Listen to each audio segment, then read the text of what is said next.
Hey Sudbury, welcome to CKLU 96.7. This is your host Jess from our Creator. We're bringing you another edition of Creator Conversations. So if you haven't tuned in before, this is a show where every week I sit down with a different Sudburian that I think you should know about. We talk about their passions, the projects they're up to, basically whatever comes to mind. So this week we have on the show Stephanie Piche. So she is a local girl, and she has an absolute love of food. I don't blame her. I'm a fan myself. So Stephanie has always been quite adventurous eater, you might say. She's going to tell us more about that once we get into our interview. But always grown up loving food, serving food, cooking herself. She is a chef and has worked with all sorts of different people around town in the food industry. And now her latest endeavor, she's combined her passion for travel, her passion for food and wine, put them all together in one little neat package with Flying for Flavor. You're going to hear me stumble over that a little bit later on, but I practiced in time for the show. So that's Flying for Flavor is a weekly podcast where her and her three co-hosts sit down and they discuss just that: food, wine, and travel. And basically give all the co-hosts are all from a culinary background, and so they all kind of get to share their insights and what things they're interested in, what things they're tasting, and what things they're trying in the kitchen. So really cool podcast. So definitely check it out. You can find look up Stephanie Piche online and look up Flying for Flavor, and make sure you're subscribed on. You can subscribe on all your regular podcasting, like on iTunes, on Stitcher, Spotify, if you're a podcast freak like me. So you can keep up to date. So without further ado, let's jump right into Stephanie's interview, and we'll be back soon as well with some more music from the newly released lineup from Northern Lights Festival of Boreal that was released this morning. So this week on the show for this edition of Creator Conversations, we have a special guest, Stephanie Piche, in the house today. And Stephanie, you might not recognize her name, but you will soon if you are in tune with the podcast world, because she has been working very hard on a food podcast, Flying for Flavors. Flavors, oh my goodness, if I could speak properly, that'd be great. Okay. So you can find all sorts of different information there about different wines, different foods, all sorts of different traveling. So Stephanie, thank you so much for coming and sitting with us today. Well, thank you for having me. Great. So can you tell us a bit about your history with food? Oh my God, my history with food. My parents still to this day don't understand where my brother and I got it from, because as much as my parents, I would say, are fairly good eaters, there was something in both my brother and I, even though he never went into the industry, where we were the kids that would order the strange things on the menu. We loved going to high-end fine dining restaurants, even as children. My parents, snooty children. I don't know where it came from. It was just one of these, we would find it exciting to experience things, and we loved tasting new things, and we were always gambling on, we don't know what this is, but we're going to try it. So my father, for many years, unfortunately, learned to never order anything for himself, because he always had to finish whatever we didn't finish. Poor thing. Oh, but that was just how, we would, when everyone else would order the seamen's platter at Red Lobster, we were ordering the fish of the day, even if it was like shark, as an example. That's just how we both were. And to this day, we both challenge each other on, if I made something kind of cool, I'll send him photos and he sends them right back to me, just to sort of one-up each other. It's a competitive thing. That's what siblings do, I guess. But the only difference is that I turned mine into a business. And even though he's not in the business, most of his friends out in the Ottawa area, yeah, they know him for he's the food and wine guy too. So you started a business. Does that mean you won? If he's listening, I'm going to make sure he listens to this now, saying, "See, she said I won." So kind of growing up with just an intense, just a kind of a weird, born with passion for food. Yes, who doesn't love eating, right? But you were especially loved the varied flavors, right? I think it was the trying new things, and for me, I think more than my brother, it was more about the sharing food with other people. So I was a little girl having tea parties, right, with all my stuffed animals in my room. And I was, when your parents go away for the first time and leave you at home alone, where most kids would be calling all their friends to have a party at their house, I was planning dinner parties. I'm such a nerd. There's nothing, you can only imagine, like a kid in grade 9 or something planning a dinner party, but that was me. Yeah. Stephanie wants wine. It's for flambe. Don't worry. Okay, I wasn't into wine back then, but I was probably slowly. Well, actually, when I think about it, I think of my girlfriend and I, because she was Italian and her father made homemade wine, and we used to have wine at her place, and I was fascinated by the fact that it was in a barrel, and it was so strong that we had to almost thin it out. Right? Like make spritzers out of it. And the fact that she was allowed to have spritzers at the dinner table at that age was a really big treat. It's a real authentic Italian dinner table. It certainly was. It certainly was. All right. So now you've kind of parlayed that and kind of continued into a career around food. So now you've launched this podcast, but can you tell us about some of your experiences leading up with food, with the industry? Okay. So I think even with all of my business background, business and marketing is kind of what I went to school for. That was the focus first, and event management and that whole concept, because I'm very project oriented. That's just how my brain works. I like to see a beginning, middle, and an end to something. So that I thought that, event management with a catering function in it would be something that Sudbury was needing, especially with all the different industries and people coming in, tourists, special events. I really thought it was something that was lacking here. So I created Legacy Catering and Events. I think it was back in 2009. And I did that for probably, I forget, it was about 7 years. And I started noticing that I wasn't, it's not that I wasn't loving it anymore. I had too many other interests of things that I wanted to do, wanted to see. And over the last few years, I've been traveling so much. And a lot of times it's not just a weekend away. We were doing, 2 to 3 weeks at a time in the spring and another week here and 4 or 5 days here. So it was very difficult for me to keep those ongoing client relationships the way that I want it to be. And I'm a bit of a perfectionist that way, that if I can't be 110% into something, I feel like I'm a disservice to those same clients. So I thought it would be better for me to take a step back, focus on my classes that I'm still doing, focus on those, and then doing things within the community and kind of taking the things that I've learned all these years and maybe helping other people be inspired to start their own food service style businesses here in Sudbury, because we still need them. Absolutely. Yes, we do.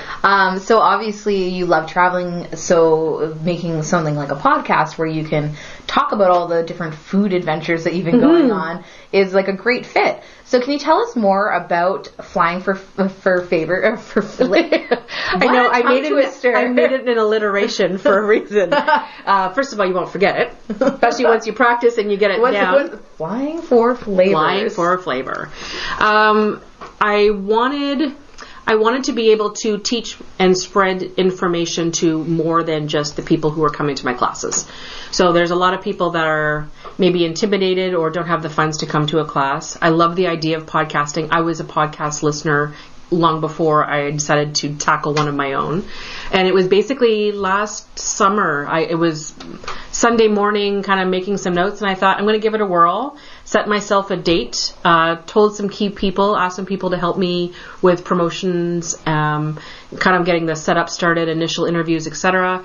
And it was more about forced myself to not back out and not get scared, because I am so self-critical, and I have to be okay with the fact that you don't know who's listening on the other side, and that's okay, because there are going to be some people who may take one little tidbit out of something that you're saying, and that might affect them somehow, whether they decide to go and grab a new wine at the LCBO, whether they decide to, try a new recipe that they've never tried before, and whether they've never really decided to bite the bullet and do that one weekend away in Niagara. This might be the time to do it. So if I can inspire somebody that way, the more people I can reach, the better. And podcasting seems to be the way to do that these days. Excellent.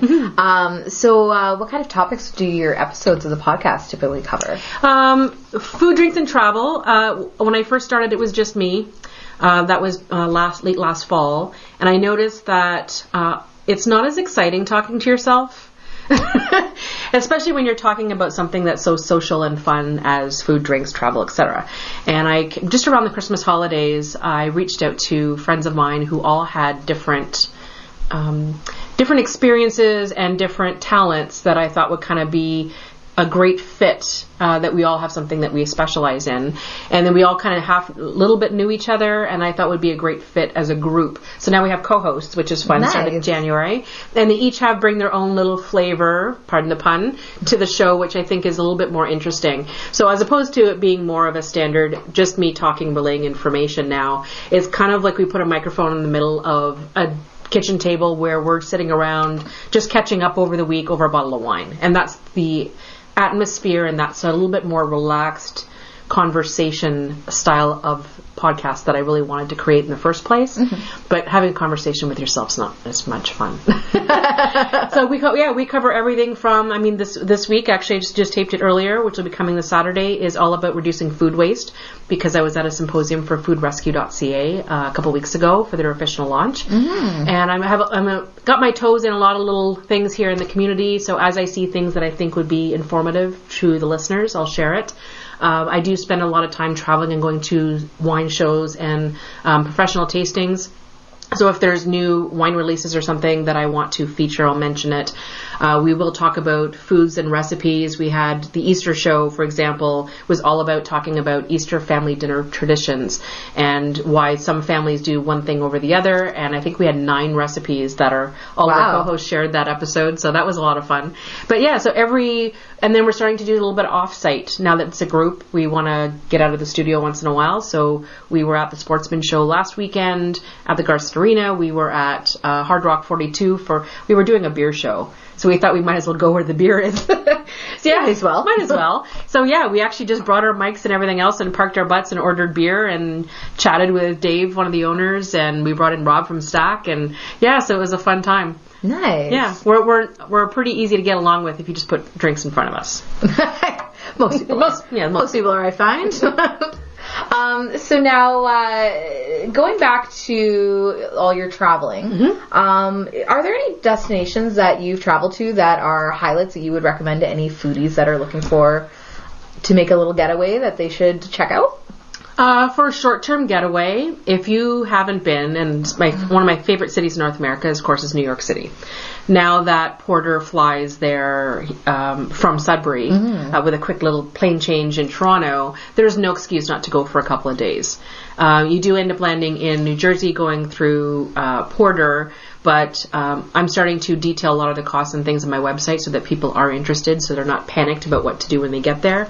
But the amount of restaurants, cafes, food trucks, and everything in such a small square footage of Manhattan is astounding. Where you could never go there 2 weekends in a row and find that anything's monotonous. Things are changing constantly. Restaurants that used to be there have changed owners or changed formats, or they've completely moved to another location. Mm-hmm. So it's like an adventure every time you go there. So that's my short haul one if you're going to do a weekend. Yeah. If you really want to do a big getaway, I'm going to say go to Spain. Spain is, I'm actually going back there in June. Speaking of going to eat for a couple weeks, one of the things that I love about dining in Spain is that it is meant for sampling. The entire design of the Pinchos bar and tapas bars are for small bites. So it gives you the opportunity to try so many different things and almost be non-committal. So you can actually choose one little pincho that's behind the counter for €1. And you may eat half of it, you may or may not like it, and that's okay, and you just move on to the next place. So you have that opportunity to try a lot of different things on a very low budget. I mean, you can go to the grocery store there and pick up bottles of wine for a few euros. And it's one of those places that they're out really, really late. Everybody sleeps in. And starting around 4:30, 5 o'clock, so kind of standard happy hour time. Most businesses are shut down and everybody's out at the bars. And all they're doing is eating and drinking. You'll find men in suits to people who are working in hospitals. And it's just a constant movement of people getting together on streets, just socializing. And it makes the whole concept of dining out so much more exciting. And that's one of those reasons that I find myself constantly going back. And if you love to eat, it's one of those places that you can't get enough of. No, for sure. Now, you mentioned earlier that you do teach lots of different cooking classes at Kitchen Bits. Can you tell us about some of the ones you have coming up for the spring? Well, I do know that this coming Monday, depending on when this airs, I have a Portuguese class, because when I was in Portugal in January, I had a lot of requests for it afterwards, and I don't think people are familiar with Portuguese cuisine. No. There's 3 instructors at Kitchen Bits currently who are teaching classes. My focus is usually having that travel spin on it. So I tend to have, I just had a global tacos class, and I'll have that Portuguese class. I have a wine and chocolate pairing class coming up.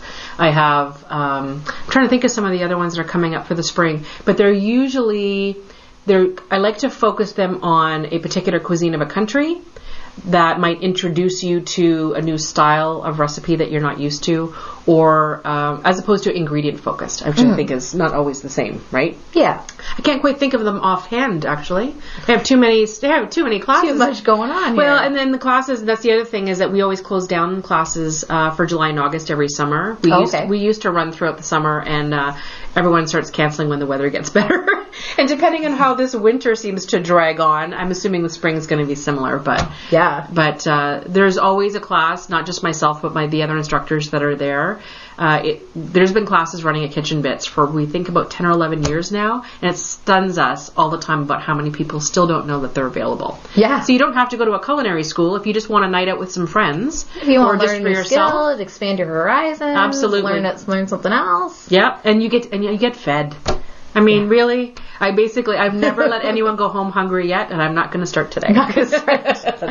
Now, so what would be some tips that you would have to somebody at home that is wanting to just experiment a little bit more, maybe get a little more comfortable in the kitchen? Do you have any tips that you would give somebody that's trying to get them more comfortable?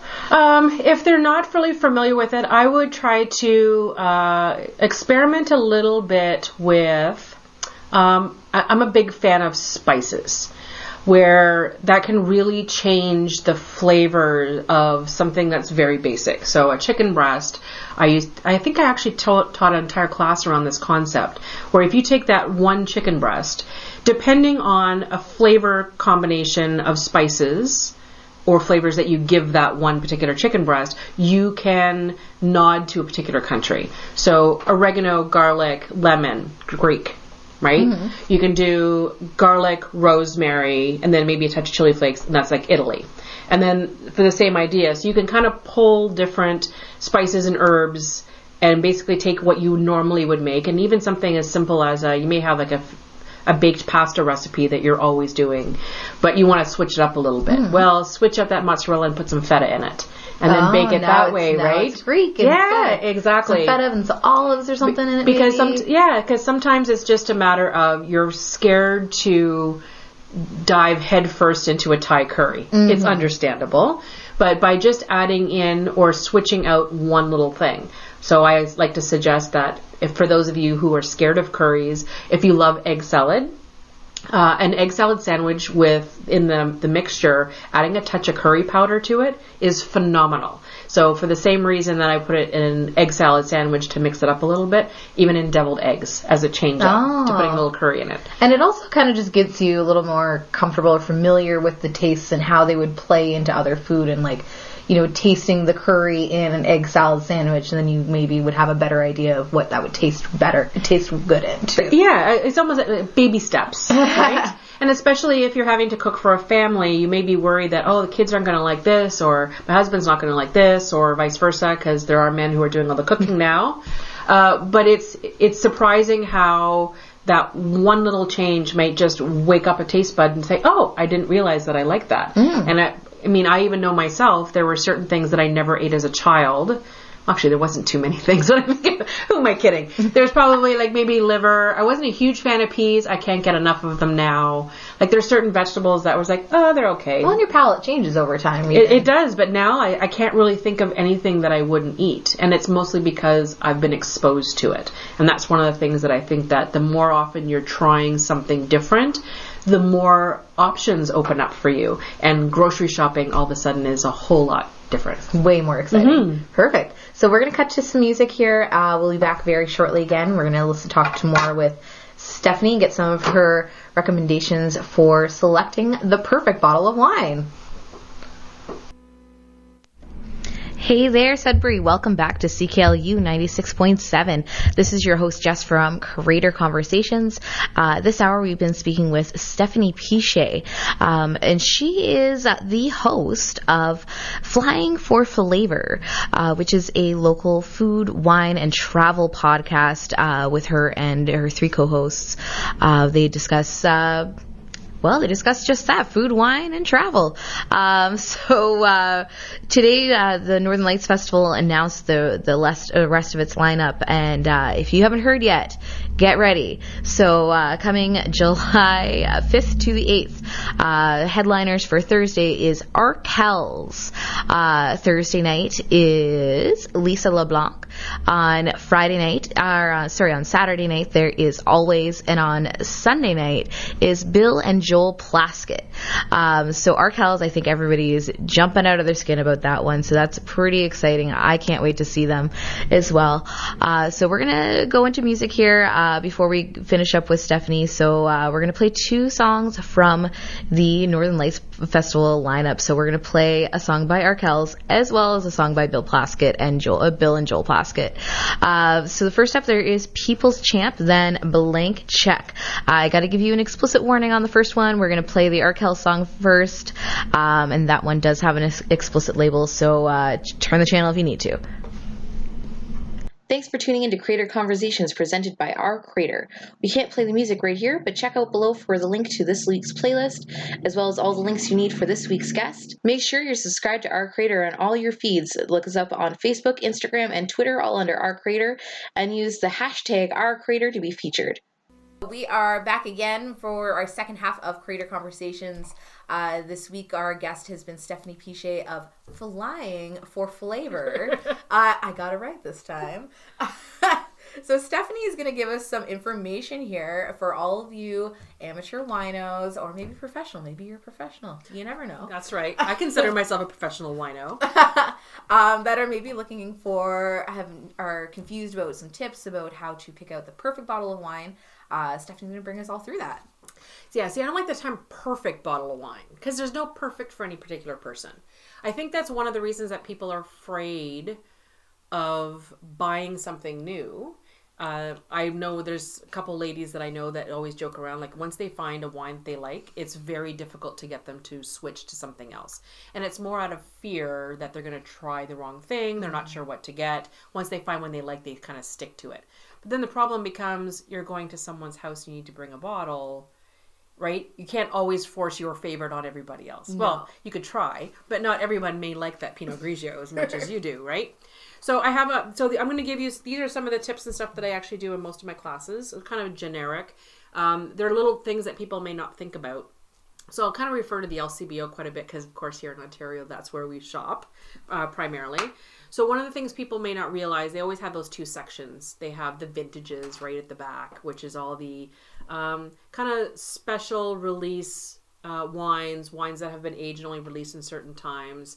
They're usually, yes, they are mostly the better wines that are at the back. But especially for whites and for rosés, you don't always have to go into that vintages section, mostly because the whites and rosés are actually produced, for the most part, to be consumed young. So there's no point in buying that 1-year-old wine. It doesn't need to be aged. There are white wines that have been produced to be aged, but if you're just a white wine drinker and you happen to know that your friend likes something from California, there's no need to go to the vintages section of California to go get that Chardonnay. Why not go and try one, especially if you're experimenting? If you're experimenting and you're not quite sure it's going to be one of your favorites, why not try one of their regular listing ones just in the general section under California? So looking for whites and rosés in there is great. Another section I always try to send people towards, especially for reds that they're not quite familiar with and they want to experiment a little bit. I'm going back to Portugal and Spain here a little bit because that's my wheelhouse. But the old world wines like Greek, Italian, Spanish, Portuguese. And then maybe a little bit of French. We don't get as much French in the general listing section. Those are other ones that are great value wines. you'll find a lot of wines under $20. Sometimes they are 5 years old that are on those things, but you don't actually have to go to the vintages section to find a little bit more aged, bigger bodied wines for a decent price. And a lot of times you'll find if you're going to someone's house, most of them have not tried that latest Rioja release from a particular place. So it kind of just shows that you're kind of being a little bit more adventurous with your wine choices. So again, because the price point's not that big, that's a great place for you to experiment a little bit. I want to talk a little bit about screw caps because people are seeing more about it, and people think that you need to have the cork to be authentic, and they be like a big girl wine bottle.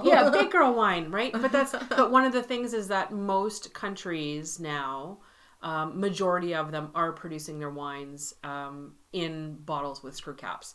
And so I think there's this misunderstanding that it's a lesser quality wine, or the bottles are not as good, or it's not going to store the same. But they are designed specifically so that they would mimic the same storage capacity or storage ability that the corks would. Mm-hmm. So yes, it's not the same presentation. Yeah, you know what? When you go to a restaurant and they come and they show you the bottle of wine and they just unscrew the cap, it's not the same big show. I can understand that. But if what's in the bottle is the most important thing, right, then don't be afraid of the screw caps. I want to talk a little bit about storing wines. It's surprising how many people kind of keep wine in the wrong places. I did go to someone's house once where she was keeping her box of red wine on top of her fridge. Any place that's wine does not like heat. Wine doesn't like extreme temperatures in any place. So don't store your wine in your vehicle overnight, whether it's winter or summer. It should be don't let it freeze, and not when it's too hot. Doesn't like either one. So in a cool, damp place is great, especially if you have a basement or someplace so you can put it in. It doesn't have to be anything fancy. And I would always suggest, even if it's in a case, to lay them on their side if they have a cork in it. And that just because the corks need to stay moist. And that's why they lay them on their side. That's the only reason they lay them on their side. Okay. Yeah, so if you have screw caps, there's no need to lay them on the side. Okay. They save space, really. Yeah, they save storage space. So I've actually stored them if you don't have room for it. Go ahead and put your wine bottles all in one box. You can probably get empty boxes from the LCBO and just lay the entire box on its side. And sort of stick that underneath maybe your stairs in the basement or something like that. At least you'll have some cool, damp temperature, as long as you don't have those portable heaters in your basement anywhere near the wine. Mm-hmm. I've heard horror stories, believe it or not. And then when it comes to temperatures, I'd also talk about serving temperatures. It's basically, the darker the color of the wine, the warmer it can be served, if that makes any sense. Okay. So a sparkling wine or a Pinot Grigio or something like that, the colder the better, because you're not masking any of the flavors because they're very light styles. So even when you get up into the rosés, yes, they're going to be chilled, but even some really light reds like a Beaujolais can actually be served almost chilled. Oh, okay. And it's not passé, it would be the proper French term, I guess, to serve a Beaujolais chilled or slightly chilled. Okay. So that the darker the red, the more it can handle the warmer temperatures. However, when everyone says that you have to have a red wine at room temperature, everyone mistakes that as our current room temperature. And I have to admit that we are usually in 19, 20, 21 degrees Celsius rooms. That is not what they meant by room temperature. It's usually the room temperature that the wine was stored in, which means cellar temperature. Okay. So traditionally, most people serving their red wines probably a little too warm, especially if you have a hot house, or if you're in the summer out in the patio. So even if you're pulling something out and it's at room temperature, kind of check the temperature of it, even with your hands. If it does feel kind of clammy and warm, it doesn't hurt it to pop it in the fridge just for like 5-10 minutes, just to kind of put enough of a cool on the outside of the bottle that it'll be a little easier to drink. Hot wine is only good when it's mulled. Wow. Yes, nothing's good in a hot wine, really. And then there's all kinds of little aerators and stuff out there. People are always asking me about all those tools for sale, like to adding extra oxygen to wine. Yes, you can go and spend money on those things if you want to. Those are great for last minute things. Like if you're going to serve wine at the last minute, you just decide to pull a bottle out. But if you know that you're having people over for dinner and you're going to serve that wine, mostly for reds, if you need to let it breathe a little bit, just open the bottle early and just take the cork out and let it sit.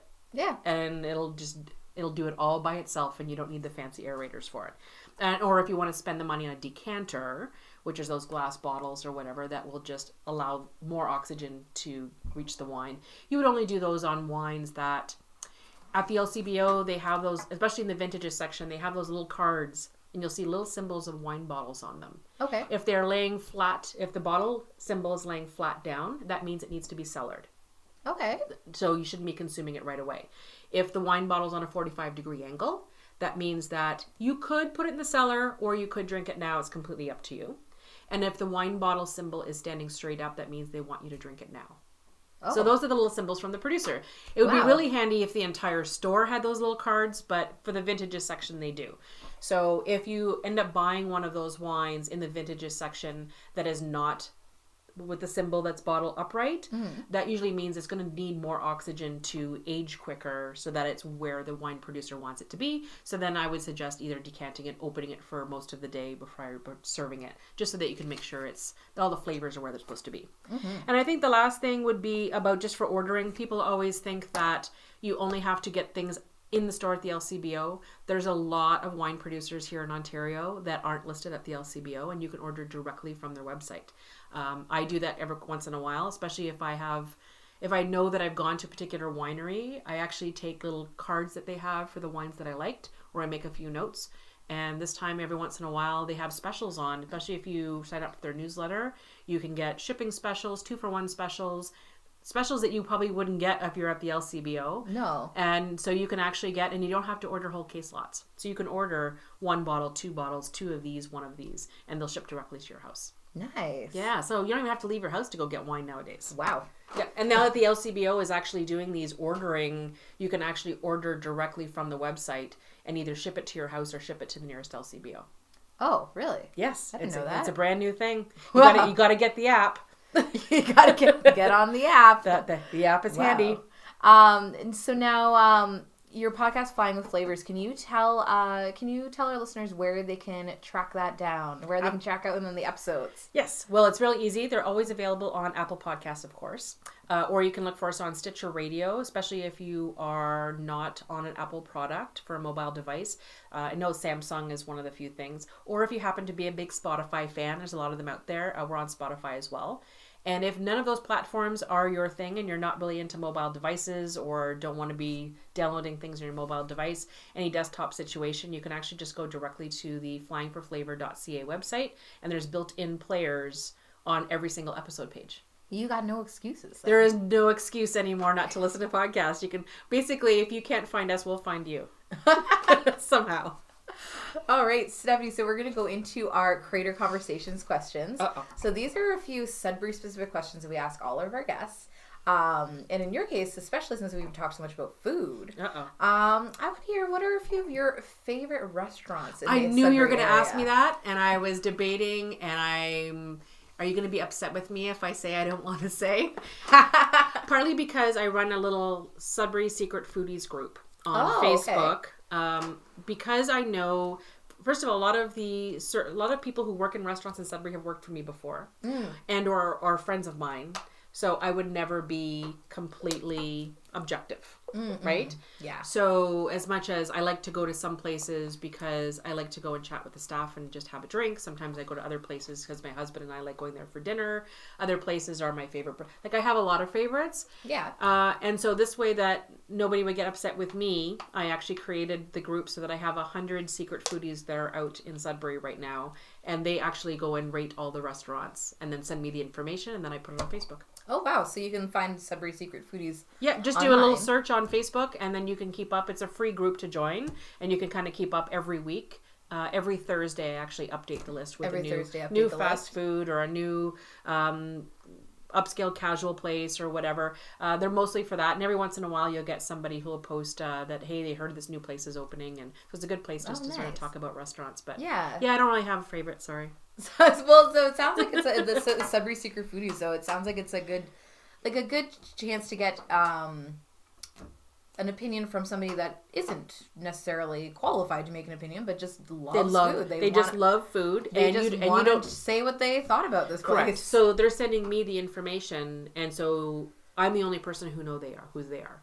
Oh. So the restaurants don't know who they are. So very sneaky. People in the group don't know who they are, and I do it that way specifically so that the information that's coming in is completely unbiased, natural. no filters on it, and nobody that's a secret foodie actually works in the industry.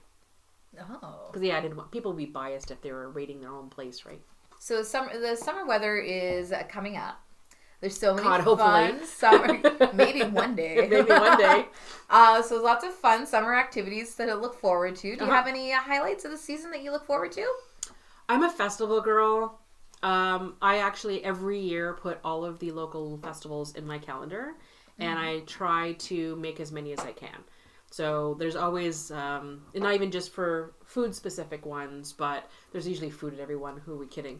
But I try to make it down to Festival Boreal. I like to go to Summerfest. I like to go to Dragon Boat Festival. Basically all the festivals, because we're one of those few cities in Ontario where there's something happening like every weekend, right? There's like Upfest and there's all kinds of things. So I kind of put everything in my calendar, and I kind of revolve most of my summer scheduling around that, because I love the idea of wandering around and catching up with people you haven't seen. Sometimes there's people from out of town. Yeah, absolutely. That come in and join us. So it's a very it's busy and it's fun, and it's a great way to spend an afternoon. Yeah, absolutely. Now, I've asked other guests this question before, but because you have a particular knowledge, obviously, of the culinary industry, what would you say is this defining Sudbury's signature dish? Oh, we don't really have one. It's funny because I work with a working group, and we're trying to help create a new, almost like a marketing plan and a branding strategy for culinary tourism here in Sudbury. So I'm working with a group that's working on that. We use the phrase taste of place. Like, what is our thing, right? And I think one of the reasons that we've had difficulty in Sudbury is because we have so many different ones, right? We have all different cultures that are represented. We have all different styles of food represented. So I don't want to use the poutine thing as a big thing. Fish and chips is not really our thing. But it's surprising, and I just don't know what it is. And I think I wrote a blog post about this a while ago, and this is just my opinion. Sudbury's obsessed with chicken. Have you noticed how many chicken places and chicken wing places we have in the city? Well, now that I'm thinking about it, I'm adding them up. You're thinking about like St. Louis Bar and Grill, like, right? All these like roast chicken places, and then there's everything. Every place has got to have chicken like fingers. Doghouse. All the wings places. Yeah. Chickens has to be on Caesar salad. Chicken sandwiches. We are chicken obsessed in the city. Right? And the KFC will close down, but then another fried chicken place will show up. Like, there's just, we love Swiss Chalets. Mary Brown's opened up in the Thank South you. End. I feel like people are crazy about that place. They just love chicken. And it's one of those things that I remember when I was doing the blogging for that one website for a little while, and I just went, holy cow, we're getting another chicken place. So, and it's not that it's a bad thing. I just always find it funny for myself, because I always force myself to try new things, that I make it a rule for myself that I never order chicken when I'm out.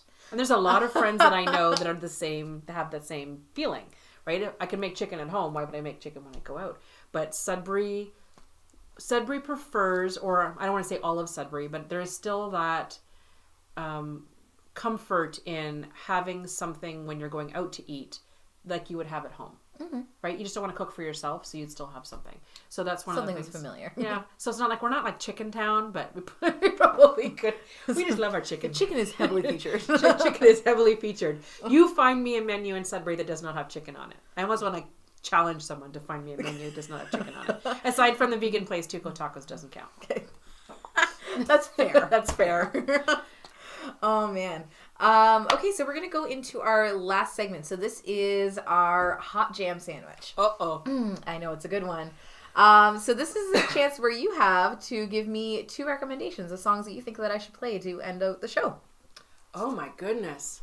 Do you want things upbeat or not upbeat? It's honestly, it's just literally whatever you got playing, whatever you're listening to. Oh, my God. It's well, always I listen to podcasts. Stuff. I'm a bit of a nerd. I am still a huge Prince fan. Nice. I have been since I was a kid. That was a really big deal for me. I actually took a day off, and I had a day of mourning when he passed. It was very sad. I actually went to Milestones and sat at the bar and had a bottle of Purple Angel in his honor.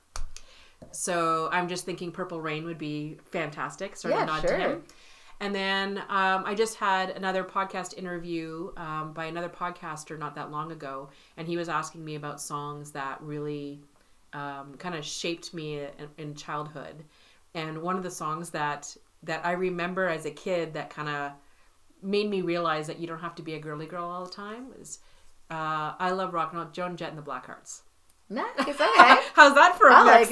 I like it. They're both old school because, I'm an old school. Otherwise, you would get nothing but 90s R&B from me because I am a 90s R&B girl.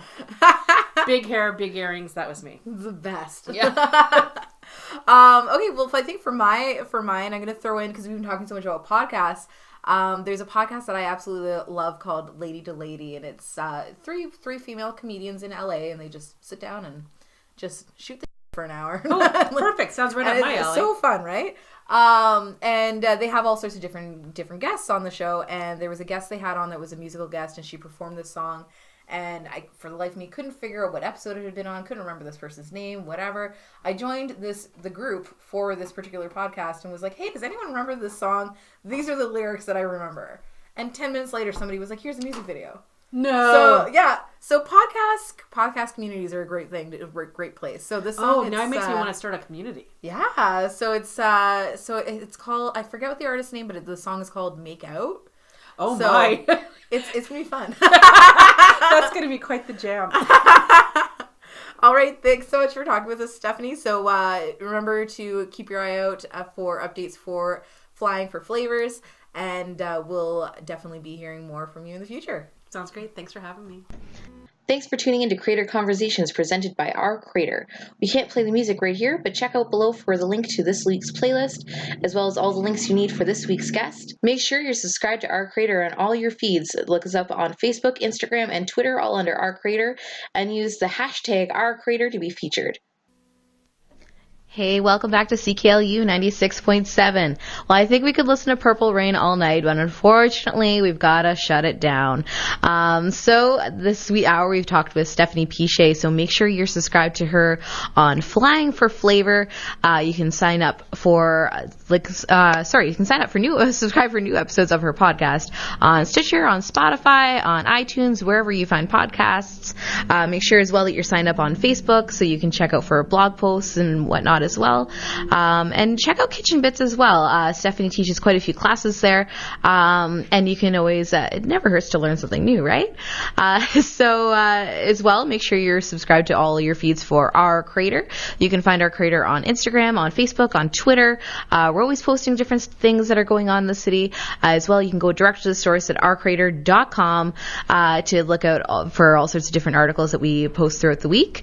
As well, now that spring has finally decided to spring at last, we posted a little earlier in the season our 20 items for your spring bucket list in Sudbury.